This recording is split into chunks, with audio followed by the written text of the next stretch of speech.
The Land Transportation Office is suspending the impounding of electric vehicles that are caught operating on national highways. Originally set to begin Monday, December 1, the LTO is moving the start of the crackdown on e-bikes, e-trikes, and light electric vehicles traversing national highways to January 2. In a video statement, LTO Chief Marcus V. Lacanilao says they are postponing the strict enforcement of the crackdown and will conduct an information drive.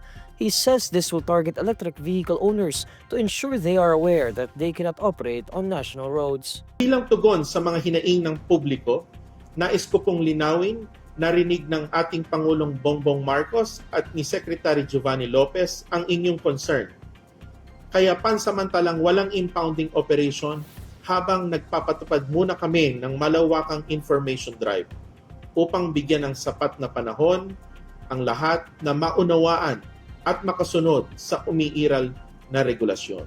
According to the LTO chief, guidelines will be released to ensure the safety of roads. He says it will outline clear responsibilities for every user, including users of e-bikes, e-trikes, and other light electric vehicles. Maglalabas kami ng guidelines at information campaign para maliwanag kung saan pwede at bawal ang LEVs. Sa huli, iisa lang ang layunin ng LTO, hindi upang pahirapan ang publiko, kundi upang matiyak na ang ating mga kalsada ay ligtas, maayos at may malinaw na pananagutan ng bawat gumagamit nito.